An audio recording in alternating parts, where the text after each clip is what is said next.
Here's the fun part, your chart, okay?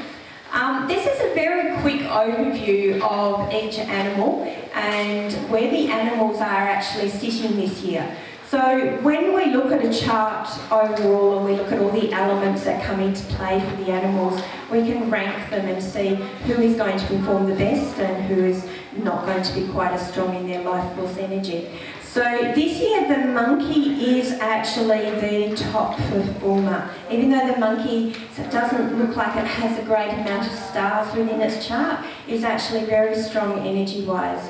The monkey's going to perform very well. Number 2 is the tiger. Now it's quite interesting because tigers generally have quite a lot of good luck in life. Tigers just fall on their feet. Things just fall into place for them. They can manifest quite easily. They're quite steep. They actually can get tired very easily. So it's funny, we find at the beginning of every year when it's the ox month in January, it's like the ground shakes and we really get shaken up. And then by February we're all exhausted. Like school goes back and school holidays are over and by February it's like we start February very energetic. By the end of February we're tired. And that's very much like the tiger. Tigers always jump into things. They have all this energy, but then they need to lay down and have a nap because they've kind of exhausted themselves. So they're very lucky. Tigers have very lucky, fortunate lives. So the tiger's actually sitting at number 2. They're performing really, really well. The rooster is sitting at number 3. So the rooster's in a very, very strong position as well. Number 4 is the rat. 5 is the snake. 6 is the horse, although the horse has an awful lot happening within their chart this year. The dog at 7, dragons 8, ox is 9, goats 10, 11's the pig or the boar, and 12 is the rabbit. The rabbit is afflicted with the east, which is the grand duke and everything this year, and their life force energy is a little bit low, and that is very much because they took such a hard knock last year. So the rabbit's kind of recovering within its energy this year.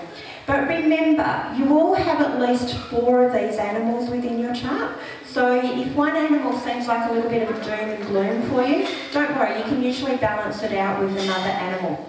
And what this actually tells us when we're reading these charts is if you do not have a favourable chart, if your animals seem to be low in energy and they're not doing a great deal, it means it is a year to sit back and put your feet up, okay? What Chinese astrology has taught me the most over time, and I've done this now 20 years, I've practiced and taught for like 16 years, so I've gone through full cycles of what I'm teaching and what I'm saying, and my greatest lesson with Chinese astrology has actually been about destiny and timing.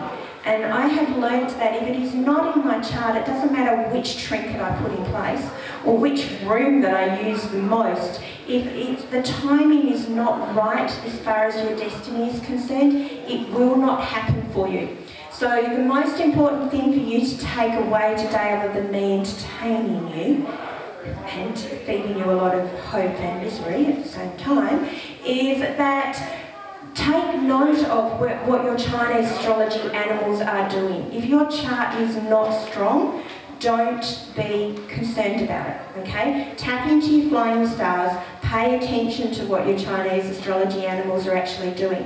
And if you've got low life force energy, use this year to do something productive and at home.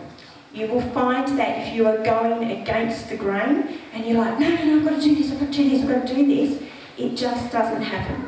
We often forget that some of the greatest gifts are betrayal. They're not getting that job, or that situation not falling into place for us. And then all of a sudden something happens and the light globe goes on and we go, wow, all those things happened for a reason. They happened to prepare me for where I am now. So it doesn't always seem like it at the time, but when we look back, we actually only learn from discomfort. From a human point of view, we're really interesting, because if everything's all happy and everything's good, we just go with it. We don't pay attention to what is happening around us. But as soon as we're uncomfortable, or as soon as we hit a hard patch, we actually learn the most within that time period. We tighten up our values, our money, our health, and that actually teaches us more. So when I look at a chart and there's a clash, I go, great, this person's about to learn something, okay? They're not just going to float along, they're about to have a change, there's about to be shift, there's about to be movement. So this is very, very powerful for you if you can pay attention.